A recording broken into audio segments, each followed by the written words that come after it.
Hey everybody, have you considered starting a podcast? We here at Screwball highly recommend Podbean for getting your podcast out to a larger audience. Podbean has given us the opportunity to easily bring you Screwball each and every week on all of your favorite podcast services. Use the link podbean.com/screwball to sign up and save up to 35% annually. You can also use the link podbean.com/pro/screwball to sign up for a business subscription. Happy podcasting. Hey everybody, welcome back to Screwball, a baseball podcast, your home for everything baseball. I'm your host Mike Lepre, here with my co-host Frank White. Hey, how's it going? This is episode 104 of Screwball, and we are into our second week of baseball, and we are into the second week of normal episodes of the podcast. And, we've seen, obviously, the first series went over last week, and now we've seen our first full week of baseball, which is nice. We can kind of get a little bit better idea where teams are standing and where players are standing. And, with that, we kind of had a little bit of a hard time finding news this week because there hasn't really been much to chew on as far as news. There's been good play, and there's been good moments in game, but there hasn't been much news around the game to go into. So we kind of found some cool stuff that happened, in the last week, and just some stuff outside of baseball that I'm going to bring up too in a sec. But let's start this episode kind of how we always start our regular set of episodes with the news roundup. So the first piece of news that I have, it's not really so much a single piece of news, so much as just kind of an observation that a lot of that I noticed some publicists and people on Twitter and stuff have kind of noticed. But there's been a lot of injuries, and I know you do your set of injury stuff later in the show.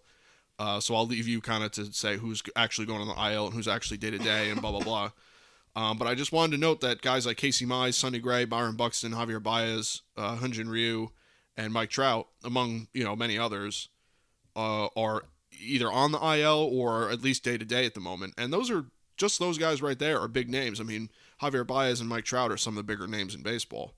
And I just attribute it kind of to people aren't stretched out. In the case of Mike Trout, he got hit in the hand. It is what it is. But it could just play to there wasn't quite as much time in spring training. Guys weren't able to work out quite like they usually were year in, year out with the CBA. And it's just, it sucks to lose these big stars of the game, or potential stars, in maybe the case of Casey Mize. So, it was just an observation I made. I know, you always bring the injuries, so I know you noticed it too. So it's just weird. It sucks to see kind of the stars start to go one by one. It kind of also hurts this time of year. You want to try to rack up, some wins so that you set yourself up later in the season. So if you lose Mike Trout now, it's like, oh, that really hurts for a few days or a week or two or whatever it takes. So yeah, I don't know what if you kind of know the same thing. I don't know if you want to elaborate more when you actually get to the injuries themselves, but I just thought I'd bring it up. Yeah. I know we mentioned it last week. Some players not being stretched out quite yet, so definitely some injuries to some bigger name guys, and I think a lot of times it's more precautionary early in the year too. That's why they put them on the IL. But definitely get into some more names when we get down to the injury section here of the show. Yeah, because you also have people coming back, which is always good too. So, moving on to the second piece of news, I'm just going to read a quote directly from CBS Sports, their MLB news part of CBS Sports. This is in regard to the Japanese pitcher that threw almost two perfect games back to back.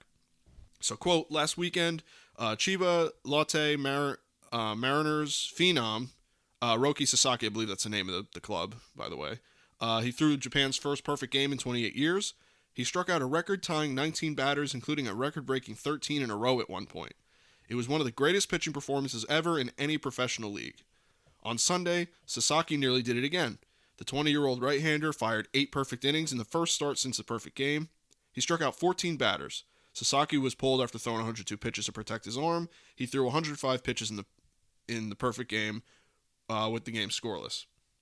The Hokkaido Nippon Ham Fighters went on to win the game 1-0 in 10 innings. So he actually lost that game, I guess. That's that whole quote coming again from CBS Sports. So pretty cool. A guy 20 years old, first of all, not even able to in America legally drink yet. And he threw a perfect game with 13 strikeouts in a row, and then comes out the next game and fires 8 perfect innings again with, 14 strikeouts there. So, I mean, it's just complete dominance from this guy, and I'm sure that that'll catch the eye of some MLB teams, and if he gets posted, or if and when at this point, you never know what MLB teams have already started to kind of see what kind of international money they got lingering. You know what I mean? So I just thought it was a pretty cool thing. We don't really talk about the other leagues, especially the international leagues. There's not much really news coming out of there. But I thought this was a cool stat, regardless of if you're Japanese, AAA, high school ball, or whatever. That's regardless, it's a pretty impressive feat. Moving on to the third piece of news, I have here that there was a pretty cool moment for the Yankees, even though they kind of took a beating by the Orioles, but there was a nice little moment for them in the middle of the game. So Yankees Nestor Cortez threw an immaculate inning en route to a 5-inning, 12-strikeout outing. He threw a 9-pitch, 3-strikeout inning, which makes him the third Yankee to throw an immaculate inning within the last 2 years. Chad Green and Michael King being the other two. So while the immaculate inning's not quite as rare as a perfect game, it's more kind of on the same level as like a no-hitter as far as rarity. It's still a rare feat. You don't just see immaculate innings like every game. It's not like they just happen all the time. So I just thought it'd be cool, especially for a guy like Nestor Cortez, a little bit more of a scrappy pitcher, kind of changes his arm angles, changes pitch speeds, and a little bit more unorthodox than your Garrett Coles or your Zach Wheelers or your Walker Buehlers. Is a little bit different. And it kind of shows that even a pitcher like that can be effective in the game. So I just thought that was a cool little thing to throw out there. I don't know if I know you watched the Yankee game too. I know you probably saw it, but I just thought, immaculate inning, especially 3 for the Yankees now in 2 years. I know there's been others in the league. So it's kind of cool seeing pitchers, dominate at least for a little bit here, Yeah, I believe their Yankees have 9 too in their franchise history. I believe as a total sum. But immaculate inning is pretty impressive. To throw 9 pitches, get 9 strikes, and get the strikeout without a foul ball, anything. It's pretty hard to do. And then you think about how many innings are pitched, how many there are. The percentage of times done, it's very low. Yeah, right. That was pretty cool. Some other notes I have to look at, Miguel Cabrera coming up on 3,000 hits. I think he's only a couple hits away. Mm-hmm. A handful away, 4, 5, 6 hits away. We have Hunter Green made his debut. Electrifying debut, also broke the record for the most pitches in one outing over 100 plus mile per hour. I think it was 39. Throwing 101 mile per hour fastballs, 102 as a starting pitcher consistently throughout the game is pretty impressive. Yeah. We had Pujols. He's got 2 home runs with the Cardinals. He's in his comeback there, off to a pretty strong start for them as well as the team is. I just thought that was noteworthy, knowing he is 19 home runs away from 700. He's up there on the RBIs list. He's 9th or so on the hits list. So just anything he does is pretty impressive at this point. But just something to note that he's got 2 home runs already here in the first week and a half of baseball. Right. That's pretty good start. Knowing he's chasing 700. Mm-hmm. Absolutely. The last bit I got here, which is also going to be our topic. Kershaw with the perfect game. He had 7 innings, perfect game, 80 pitches. Dave Roberts pulled him out to save his arm because he wasn't stretched out at all. They end up going on to not complete the no-hitter. And it is a no-hitter at that point. Once the starting pitcher gets pulled out, it's not a perfect game because it's not perfect as a new pitcher. Don't care what anybody says about that, but that's just how it is. But was it right for him to pull him out? So he wasn't stretched out, was what they said. He only threw a 70-pitch sim game. He wasn't stretched out. I think if you really want to look at the stats and that stuff, did they pull him out? Was it the right decision? I mean, I guess you could say so, but really was it? No. At a perfect game, there's no reason to pull him out. He's not throwing 130 pitches in that game, because otherwise he's not going to have a perfect game anymore. He's throwing 15 pitches next inning at 95, 15 more the next inning. He's throwing 110 pitches. Perfect game. It's about where he was going to end up, 105, 110 pitches. So to pull him out there, it doesn't make too much sense to me when you're chasing that much history at that place in his career. And as much as he's done for that franchise, I think he gets to say what he wants. And he was a little frustrated when he first got pulled out. And then he said, the manager made the right decision and stuff like that. But he was upset when he first did it. I think he gets a chance to do what he wants there. If it's a no-hitter, pull him out. Mm-hmm. He's got a no-hitter. It's not as, historic. Perfect game, you only get a chance at that, maybe once in your whole life. Right. So to pull him out there just didn't make much sense. And it was easy. An easy 80 pitches too. He really struggled. The game really wasn't all that close for most of the game, so it wasn't like he was really intense in that 1-0 game too. I think it was a pretty easy flowing 80 pitches. I feel like you could have easily let him go, and just be ready. He walks a guy, take him out. He hits a guy, take him out. He throws 2 pitches, he gives us a hit, take him out. That's all. I just don't think that if he was at 100 pitches already, a little bit different story. Again, if it's a perfect game, then I'm letting him go no matter what, unless he says I'm not pitching no more, which he's not going to say. Right. And he has the reputation and respect and legacy that he should be able to say what he wants to do there. And he should be able to get to do that. And if something happens to his arm, he's 30, late 30s. He's won World Series. He's don't know his. He's been biggest part of your franchise over the last 30 years. You can't say, oh, well, we really, ruined our season because, we pitched him early. That's not going to, Kershaw being hurt's not going to ruin your season at this point. He's not even your ace. I don't even know if he's your 2-man on that team. So I think you should give him the shot there. So that's, if you really want to break it down, I guess you could say maybe he did the right thing, maybe, but I just don't think, and I think most of the baseball community says he didn't do the right thing. You let him pitch there. Yeah. He deserves that. It's very, very historic. That's like taking a guy out. He's got 3 home runs. You take him out because he hasn't played a full 9 innings behind the plate yet as a catcher or something. He hasn't played 9 innings in the field yet. Let's take him out because he's got 3 home runs. What? No, you don't do that. You let him do. You're going for history. Right. You let him get a shot at it. Yeah. And you'd be prepared for when it doesn't happen. You're ready to go. Or to that point, it's like, a guy has a double, triple, and a home run, and he needs a single, and you're like, let's take him out. Let's pinch hit him. Let's pull him out because he's played 5-6 games in a row. He needs a couple innings off. No, we don't do that. Yeah. Let him do what he's got to do. Right. So I thought that was, that was big news, last week to see that. So I was a little upset to see them do that.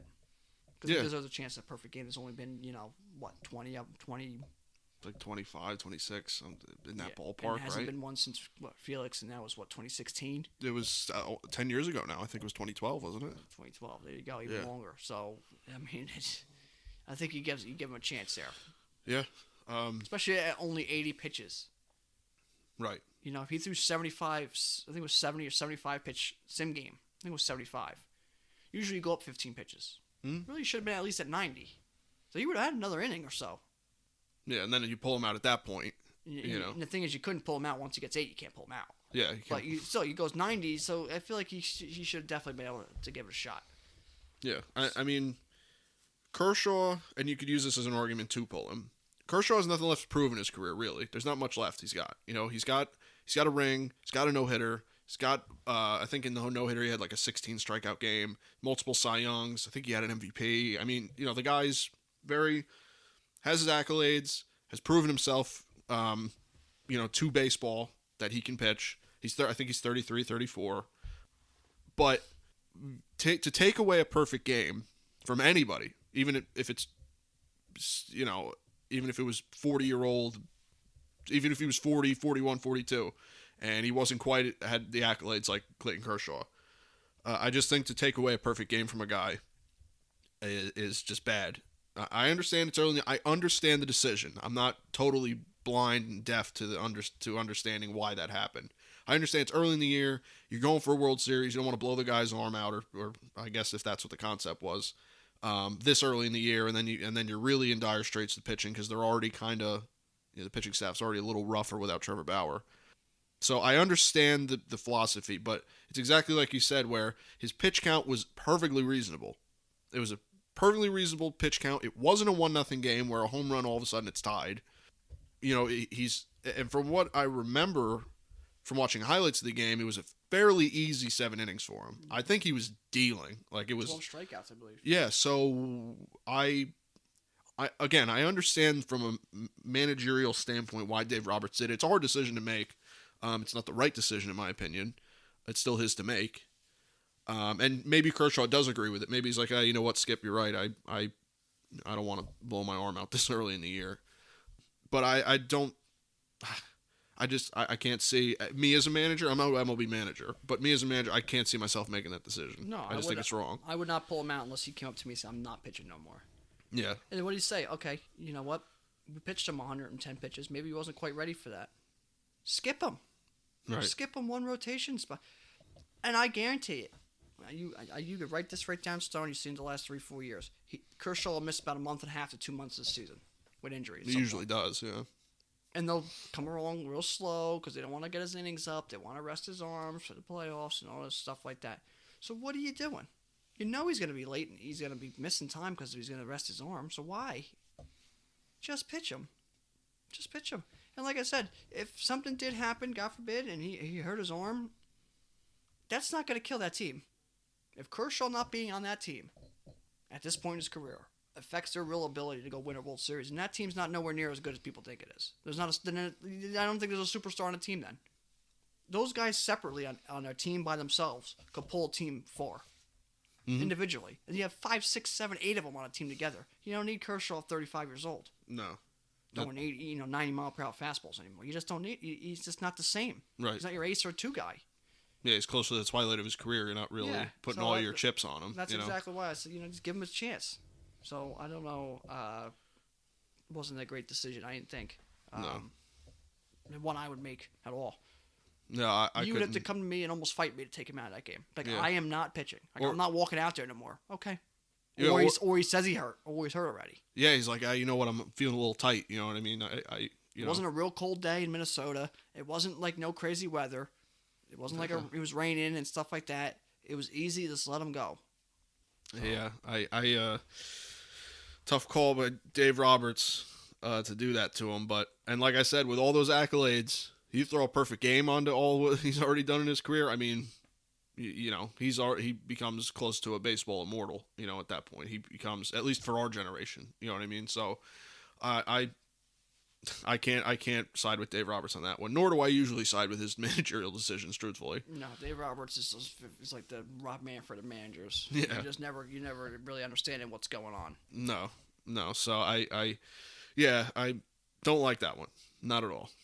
Yeah, 80 pitches. I mean, yeah. If the guy was at 110 already, somehow, yeah, or if it's a no hitter and he's at 100 pitches, it's a no hitter. Take him out. Yeah. No big deal. Yeah, let the bullpen. Perfect game, he's at 110 for some reason. There's 2 innings left. Okay. I still wouldn't take him out because it's a perfect game, but at least then it's like, okay, you really got to start thinking this guy might throw 150 pitches. Yeah. Which you just don't see anymore. A lot of people use the Santana excuse. He was way different. Mm-hmm. He had major shoulder surgeries on his arm, and he had Mets pinstripes on. It was way much difference. He had major arm surgeries. Kershaw had some arm injuries and stuff, but more back injuries. Nothing too major. Mm-hmm. Just doesn't make much sense. And he's not a power pitcher. No. Not anymore. Yeah, he wasn't pumping it in there at 95. You know what I mean? He's it just doesn't more crafty. Doesn't make much sense to me. I think you let him pitch there and you give him a shot at history. And he might have threw one pitch and get up a hit or hit the guy or something. Yeah. Or threw 4 pitches and walked him. Take him out. See you later. Yeah, at least give him the shot. At least let him F it up on his own accord. Yeah. I don't know. Or let the other guy beat you. Don't let Dave Roberts let him beat himself, essentially. Yeah. But with that decision, and what was it? An inning later, I think 2 batters later, Gary Sanchez hit a single or something. It was like shift, So that could have happened to Kershaw. Gary Sanchez comes up and ropes a single, and there goes a perfect game, and we take him out. He had a ball right back at him to end the inning before. Yeah. So and Gavin Lux made a nice play, save it. So I don't know. That's just a tough one there, but I think you got to make the right decision was leaving him in the game. Unless he told you to pull him out, which we know when he came out, it didn't look like that. No. So. Yeah, 100% agree. It's a wrong call. So with that, let's move into our wrap-up for the news and discussions here. So with the wrap-up is who's doing the best right now.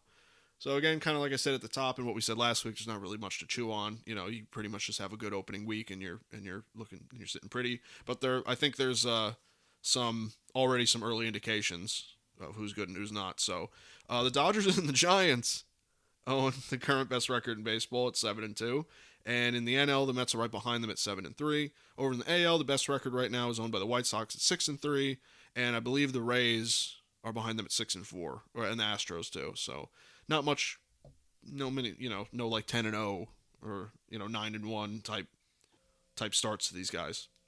Dodgers also own the best run differential at +27, and the Reds own the worst at -24.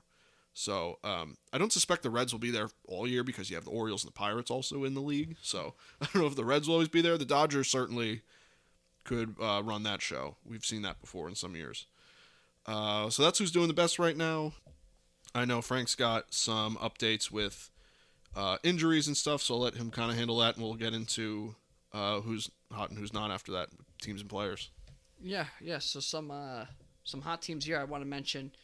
You got the Angels playing good over their last 10 games or so, or first 10 games, I guess you could say. The A's, the Mets, Dodgers, and Giants. Some teams that are struggling here to start the season. We have Cleveland, the Twins, Rangers, the Reds, and the Diamondbacks. Diamondbacks, especially on offense, I believe they only have, let's say, 3 hits with runners in scoring position this year. I believe the right-hand hitters only have, I think it was 2 hits against left-handed pitchers. The right-handed hitters or something like that. They're just not doing anything good. And you'd think they have some couple offensive players there too. But yeah, so there's just some teams that do, some hot teams, some cold teams here to start off the year, and then we could go to some hot players as well. Some hot hitters. I got here DJ LeMahieu, Jose Ramirez, Nick Castellanos, Brian Hayes, and Nolan Arenado. Those are some players that are really hitting the cover off the ball here to start the year. Brian Hayes had a double already today, first at bat to lead off the game. On the flip side, you got some cold hitters as well. Franmil Reyes, Alex Bregman, Dylan Carlson, Luis Robert, and Goldschmidt. Some big name players there who are struggling. That's just how it goes. It's the ups and downs of the year, especially early in the season for some of these veteran guys. They don't get quite as much at bats in spring training and things like that. So, that's just how it goes. And some of these guys, it makes sense to why these teams are struggling. You have Franmil Reyes on the cold list. That's why Cleveland might be struggling a bit here. It just makes sense. That's why some of these things, happen. But, and sometimes it just doesn't make much sense. You got a guy that's red hot and his team's lost 5 in a row. It's just sometimes that's how it goes. Yeah. I mean, as far as the hot players, your players of the week were Jose Ramirez and Seiya Suzuki, the newest Cub player. You also had Jonathan Villar, batted .563 last week quietly. Nick Castellanos, Rafael Devers, both batted .409, between the two of them. So you have those 5 hot players, and then as far as the cold players, the only person I have different from who Frank just mentioned is Aristides Aquino. So Dylan Carlson, Luis Robert, Franmil Reyes, Paul Goldschmidt, all obviously cold, and then Aristides Aquino also hit .050. So below 100 averages for all those guys, not hitting great. To see 2 Cardinals on there, obviously not the best look for them right now. Not that that's, like we always say every year with the hot and cold list, it just is what it is that week. That's just baseball. You look, you have Franmil Reyes, for Cleveland on the cold list batting .048, and then you have Jose Ramirez batting .526 over the last week. So, baseball giveth and taketh away, I guess. So that's Frank just went through some of them, and I just had a few different ones. So that's who your hot and cold players are for the week, and then, I know you had mentioned some teams too. There's teams that got off to really, really good starts, and some teams that are really trying to get on the bandwagon and try to get hitting and get pitching. Yeah, definitely. And talking some pitching here, I got some hot pitchers, some cold pitchers here too. Some hot pitchers to mention: Nestor Cortez for the Yankees, Andrew Heaney for the Dodgers, Verlander coming back from Tommy John, pitching very good here to start the season. Drew Smyly pitching great, and Josh Hader out of the bullpen. I believe last week he was 3 innings, 3 saves, no runs, no issues at all. Some cold pitchers here, some big names on this list as well. Zach Wheeler got beat up, I believe, yesterday. Gave a bunch of runs. Patrick Corbin's been struggling for 2 years now. Sonny Gray off to a bad start there in Minnesota with a new team. You have Kyle Hendricks with the Cubs. It's just kind of how it goes, especially with not the high velocity. He's missing location. He gets beat up pretty quickly. And then Ohtani struggling with pitching as well. You get, I believe, 6 runs the other day. So those are some big name guys who are struggling pitching wise to go along with the hot and cold hitters. Those are hot and cold pitchers as well. Next part here, we go into some injuries, which we already brought up earlier in the episode here. Some names that we've seen recently. They're placed on the IL. We have Ryu placed on the IL. Lourdes Gurriel for the Blue Jays as well, with most likely a oblique or side issue. John Means, elbow. They say there's a chance he misses the whole season, wow, which is a shame. Luis Patino for the Rays, oblique on his season debut. Javier Baez placed on the IL. We have Byron Buxton banged up here. Always. I don't think he's expected to be on the IL, but possibility of missing a few games and maybe placed on the IL later on. Mm. Trout pegged in the hand. X-rays, MRI look good. It's expect to be back in the lineup here in the next 2 days, which is good. Ryan Presley placed on the IL. Sergio Romo, Mitch Haniger was placed on the COVID IL. We've seen some COVID players. The A's had 6 COVID players placed on the IL, so we still see some of those things coming around.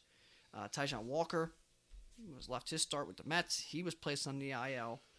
Nick Senzel, he was placed, or he missed a game here with sickness, on COVID related, but still sickness. He's always seems to be on the wrong side of the injury list as well. And Garrett Hampson placed on the IL with the Rockies.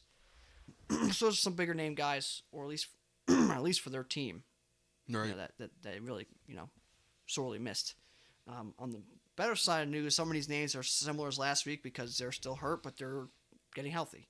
Rushman was playing games, I believe minor league games. He was getting back in action. Hopefully, he can make a debut for the Orioles here soon. We have Chris Sale starting to throw, play catch. He's starting to recover from his broken ribs. Giolito is progressing well, they said. John Gray should be back here pretty shortly. They said he was doing pretty well. Ronald Acuna is starting a rehab assignment, and target date is May 6th for him to return, which is great news. Cool. Anibal Sanchez is progressing in his recovery. Abdul Herrera for the Phillies is recovering, and they expect him, I believe he was on a rehab assignment, and expect him back soon. We have Urias for the Brewers. He is progressing slowly, but progressing. Hoping to have him back somewhat soon to add to their depth of their team. Mm-hmm. Jack Flaherty started a throwing program. He should be back here after he gets throwing program and gets his arm stretched out. Some rehab assignments. He should be back here, I would say, beginning of May, which is great for the Cardinals. That's huge news for them.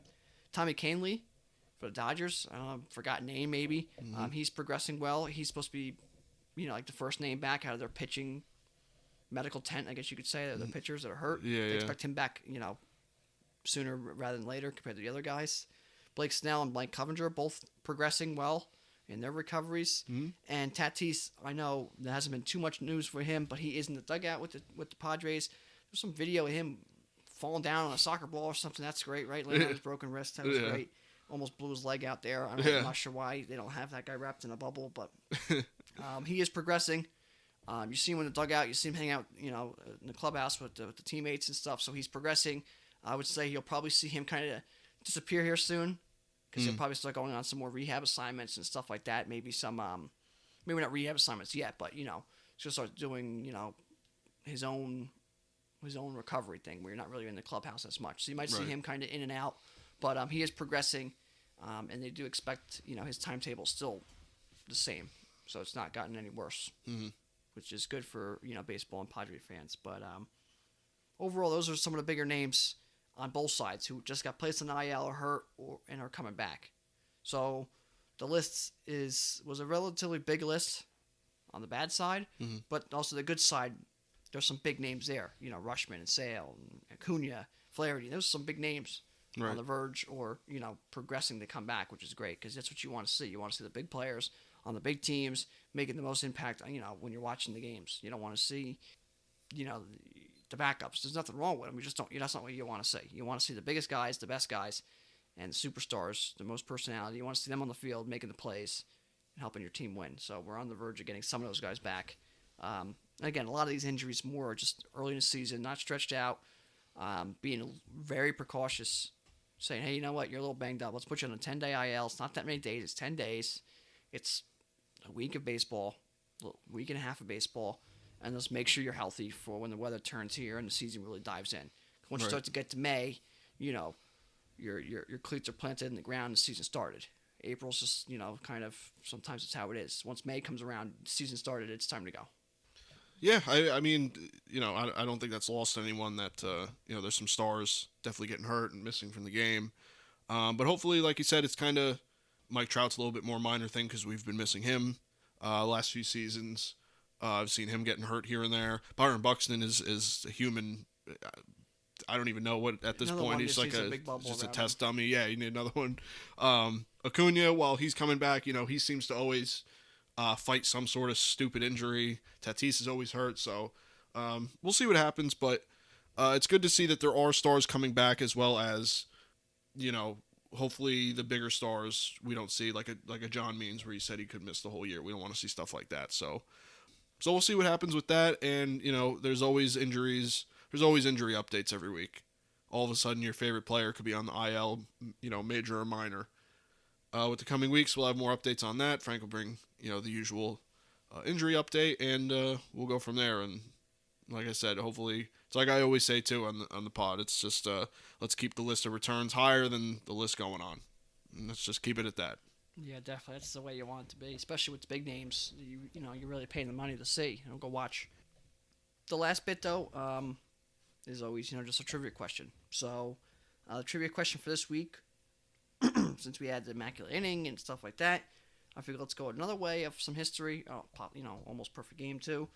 And who was the last player to hit 4 home runs in one game? And the answer is J.D. Martinez, September 4th, 2017, for Arizona at Dodger Stadium. He hit 4 home runs. Second last player was the same year, Scooter Gennett, June 6, 2017, Reds versus Cardinals. He hit 4 home runs as well. So that was, that's the trivia question for this week. That was a very historic. There's only been 18 people that ever do it. 18 times, 18 people. Mm-hmm. Oddly enough, there's been 6 AL players and 12 NL players who have done it. So it's usually it's a little bit more even spread there. But right. That was a little surprising as well. But again, who was the last player to hit 4 home runs in one game? J.D. Martinez on September 4th, 2017, with the Arizona Diamondbacks at Dodger Stadium against the Dodgers.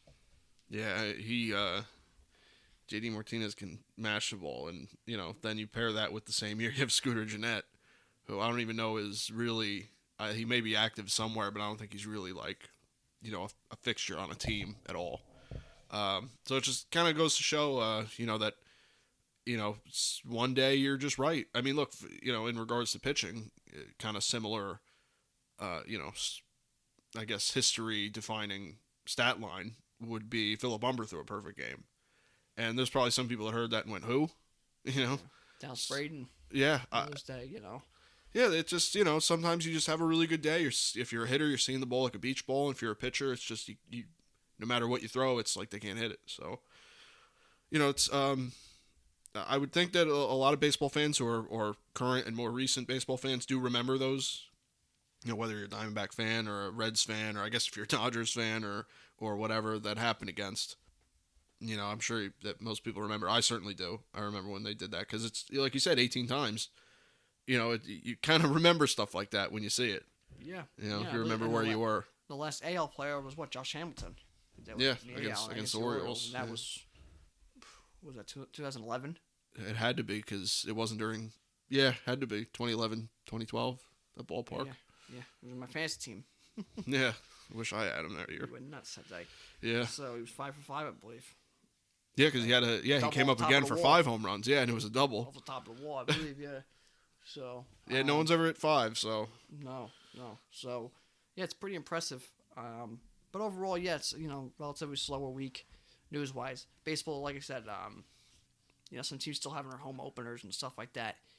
We're getting into, the second full week, so you're gonna start getting more into the flow of things. Things are starting to click more. You're going to start seeing a little bit better baseball, more guys stretched out, kind of the more, flow of the game is going to roll better. So I would say by the end of this week, you really feel like baseball's back and you're in the flow and you're really starting to, the wheels are picking up here and spinning because, at the end of this week, we're almost May. Once May comes, it's baseball season. It's, you got to be ready to go. No more, I'm not stretched out, no more stuff like that. No, you're ready to go. Once you're coming off injury, it's time to go. No more waiting around. It's May. It's warm weather. We got to play. We got to win. We got a division to chase. Yep. Otherwise, the only small other thing we got, we had a fantasy baseball opening week. That went pretty well. It was always a good time. Yeah. I didn't win, but my team looked all right, so yeah. I can at least get with that. Mike struggled mightily the first couple days against Willie Dom. The opening weekend I wanted to trade everyone. Batted about 140. Yeah, that was good. That was really impressive by Mike's team there. But I'm facing Mike this week. I did win, so that was good. Played a very good week, and I'm facing Mike this week, so he'll probably go nuts this week and beat the snot out of me. Let's hope. And we'll be on a downward spiral to the end of the world. So the good news is I can't lose every game. I already got that first win out of the way. That's true. So I got a shot at perfection, but I can't be just a complete idiot. I don't. So no, Mike's got a shot at going all the way. I could have a completely losing season. That's believe impressive. it or not. Yeah, That is impressive. That's never been done before. it's just as impressive as a undefeated season. True. Yeah. Really. That's impressive. You're just that bad. Yeah. If you're gonna be bad, you might as well be really. Yeah. I've said that here many a time. If you're gonna be bad, just be really bad. Yeah. Right. It doesn't help the draft pick next year though. No. You'll still be right on the board. Yeah. It's still. So it doesn't matter how many games he wins, but. Yeah. I know how he goes. He'll win, loses a week or 2 weeks in a row, then he wins 15 in a row, and then you can never catch him. Yep. That is how my team usually goes. And I could win every week and then get to the playoffs. My team would bet 130 and have a 19 ERA, and I'll be knocked out. And then win the next 2 rounds and get, fourth or fifth. Yeah, get a consolation prize, Get fifth for no reason. And a pat on the back. Yeah. So, but yeah, that was our first week. We're rolling into our second full week here of fantasy, so that's always good. Yep. Beginning of the year is always tough on fantasy because you don't know what you're going to get. You don't know what the players are going to do. You're getting the early injuries where the guys are just precautionary and stuff like that.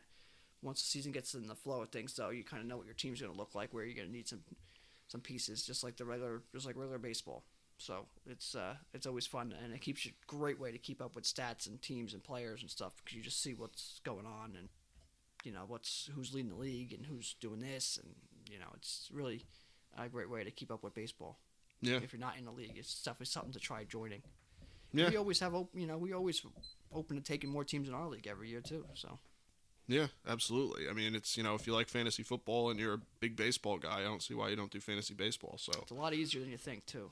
I know it's every day, but it's very easy. You can check twice a day and you're good to go. Yeah, once you can check once a day. Yeah, once you get the flow of it, it's not that hard. It is every day, but it's not hard. Your team's kind of set each day. You know who you're doing. Yeah, how many times? The players, you know what's going on. You just if he has a game, he doesn't. You put him in. He's not playing. He's not in the lineup that day. He's taken out of your lineup. How hard is that? If he's batting 150, and get him the hell out of there. Yeah. Put the guy on the bench who's batting 300 for the last 7 days. It's not hard. No. If you want to dive deeper into it, like me and a lot of the guys in our league, it could be definitely more complicated and more busying. If you're just more of an average fan, but you know the players and you know what's going on, it can be just as simple as football. Yeah. Yeah. Exactly. It is every day. Yeah. So there is a stat every day, and like football, but you don't have to go nuts over it. No, football's more like 3, but it's not as bad as some people think it can be. So, we definitely recommend it if you're a big fantasy person, really, if you like fantasy football a lot and you like the daily, or there's people out there that don't do, baseball leagues, but they do the daily fantasy pick'ems, the line. So, if you're a fan of that and you're just a general fan of baseball, it's if you can get a league together, do it. Or join a random league if you can, I know people do that, Yahoo, ESPN, all that stuff. So there's ways to do it. That's kind of all I have for the episode. Hopefully I do better this week against Frank, but I never like coming off a loss and then going to play Frank. It's not ideal, so. No, I don't like ever facing him, so. I know that always goes. He'll have 7 triples from his catchers and everything else, and I'll be losing. Yeah, we'll see. We'll update next week with what happened. So we'll see what happens. Yeah, but like I said, that's kind of all I got. So if you want, unless you got anything else, we can wrap this one up. No, that's it. So that's all we got. We'll be rolling into the third week here of the season, and once we get through these first 2 weeks or so, you're really kind of into the grind of the season. So we'll see what's going on and who we expect to fall where once you get those first 2 weeks out of the way. Yeah. Well, like I said, even with early records, you can kind of see where everyone's heading. You kind of already got, Dodgers up top. Giants, of course, are still there somehow. So we'll see. It's early for baseball. You can't really say yet. It's hard to say. All right. Well, thank you guys for listening. You can catch this podcast on Apple Podcasts as well as Google Podcasts and Spotify. You can listen on our regularly updated YouTube channel as well as our website, screwball.podbean.com. You can follow me on Twitter at RealMikeLepre. You can follow me on Instagram at Mike Lepre. And you can follow me on Instagram and Twitter at FDubs10. You can follow our official Screwball Twitter at ScrewballPod. You can follow our official Screwball Facebook at ScrewballPod. No E in Screw. And that's it from us, guys. We'll see you next week. Yep, take care.